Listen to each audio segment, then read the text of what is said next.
one of my butterflies, as I like to call her, and my ladybug that Wani and I met doing an event that I was doing with another one of my business partners, Robert Ballard, Massage Mobile. And then we reconnected again. And then we had a really good connection off of Facebook posting. And I posted something, and Wani reached out to me immediately.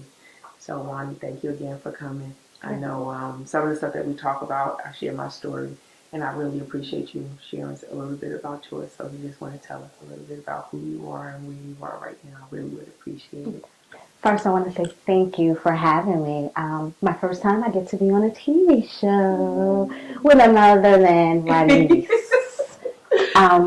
I met Ronice, like she said, we met with another business partner of hers, and we didn't talk to each other for a while, and then we ran into each other again at another event, and we exchanged numbers, and we talked, and I had a experience, something went on in my life, and I will share. I was raped, and Ronice put this post up, and she said, I don't remember exactly what it was, but I remember texting her and saying, call me. I think you just saved my life. And literally that's what it was. That's what it felt like. And she called me, and we talked, and she said, okay, I'm going to set up a meeting with you. She came to my house, and one thing about her that I love is she makes you accountable for your stuff. And she asked me, we talked, and I shared with her some of my childhood things, how it had become a cycle. It was just a repeated cycle. I allow people to violate me emotionally, mentally, verbally, physically. And she said, okay, well, what part of this are you going to own up to? And I was like, well, I got to own up to it before they do this stuff to me. And she's like, yeah, they did it to you. And yes, and it was wrong. She said, but you got to own up to it. And I took the responsibility, and I owned up to it. And in the process of owning up to it, it caused me to deal with some demons of my own. Demons from my childhood, into my teenage years, that went on into my adulthood, it went into my parenting, and it caused me to not be able to have healthy relationships with males, with females, with family, with children, because I just had all of this stuff. All of this stuff just built up. And she gave me this journal, and she said, I want you to write. So I want you to write every night. I just want you to write.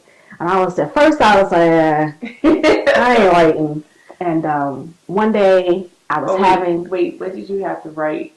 What was the instruction that you had to write? Because one of the things that I asked Wani was, what do you like about yourself? And as I shared with you guys before, is that looking in the mirror is not always easy to be able to look at ourselves. I talked about how I couldn't really figure out what made me happy. And when I first asked Wani that question, she had a blank stare in her eye. And I told her just how pretty she was, because to me she's beautiful. And I told her how I just loved her energy. I loved her hair. I was envious of so many things, and her smile and everything. And it wasn't easy. Like, I know compliments are always that, but she didn't feel it. And I had a glow about her. I told her, anybody that is willing to take on another baby that they didn't necessarily birth into this world is just phenomenal to me. And she didn't feel all those things. So I know you said you had to journal and do all that other kind of stuff. And it wasn't easy. She was resistant. Very. But she told me to write things that I liked about me. And that's why I stayed blank for a very long time. Maybe about a week. Another issue, I never ever liked taking pictures. I would not take pictures. I'm like, I'm not taking no pictures. I don't do pictures. So I started writing down things that I enjoy, because I started finding me and finding things that I liked about me. And one of the things that I found that I love about me is I love being able to help other people. Mm-hmm. Even though I may be in a funk myself, someone can call me and I'm like, okay, you got to put on this face, put on your happy face, and you got to act like everything is great in your world and go save it.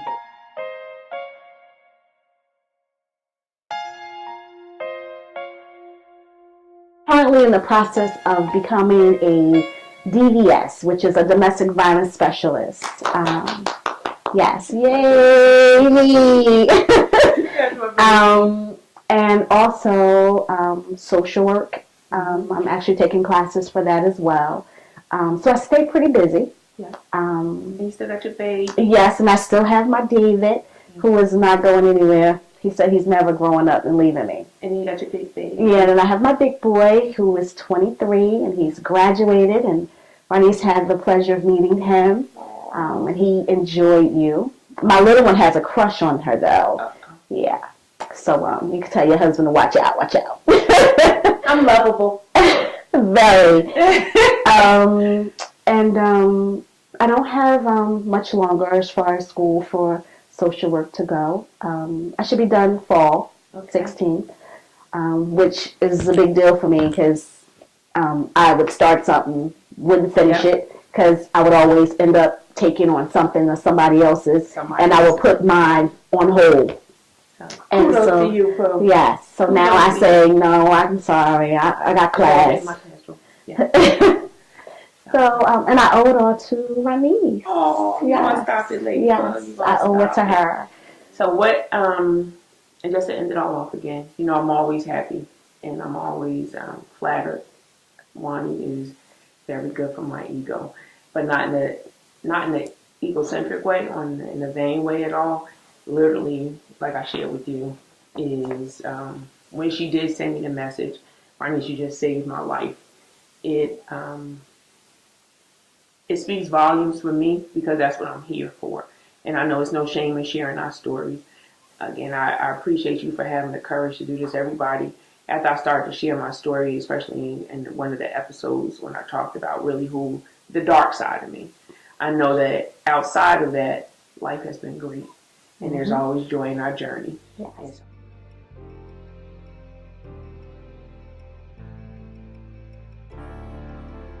Juan, so you touched a little bit on the fact that you had to deal with some of your demons. Are you willing to share just what some of those demons were? One of my demons was I was really, really angry. And I often thought about ending it all. I was like, okay, since these things keep happening, what purpose? What is my purpose for being here? No one wants to be around to be the punching bag or the doormat for anyone. Right. So my demon was always trying to exit out and not exit out the right way. Right. So whether I decided to drink, and I wasn't a hard drinker, give me a cooler and I was done. Right. So I would go through a bottle of wine by myself and still couldn't sleep. So then I would top it off with, okay, let me take a sleeping pill. So those were the type of things. It wasn't street drugs, but I would find a way to just soothe so I wouldn't have to deal. Right. And I was walking around thinking, okay, everything was okay. Right. But the whole time I was pretty much pacifying, covering up, putting a Band-Aid over all of the stuff that was going on. And I mean, a lot of people, this is going to be a real shocker for anyone who sees this. My family, they're all going to be shocked because a lot of them never knew that Wani was Wani. Right. That Wani was Wani.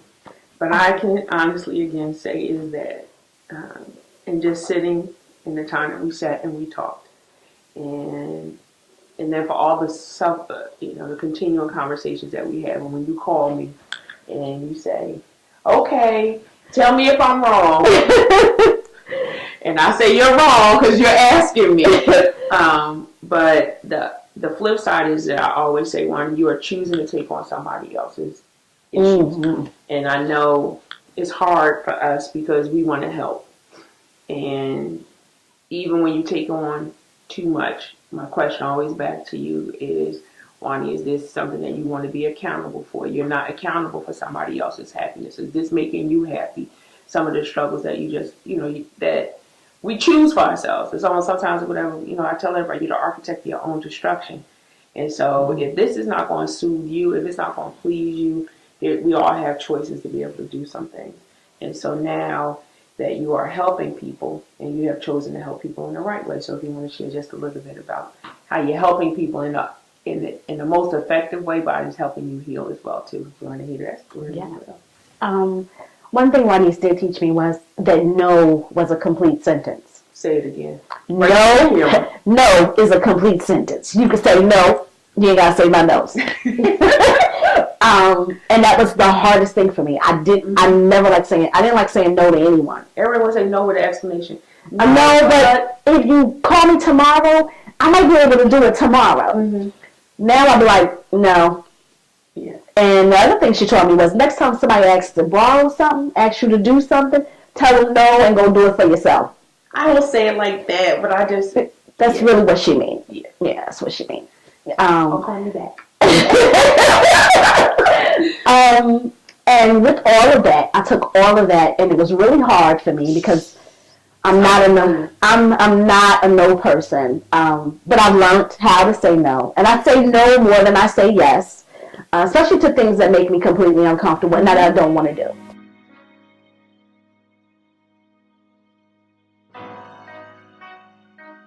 So again, Juan, thank you so much for sharing your story and having the courage to come and share.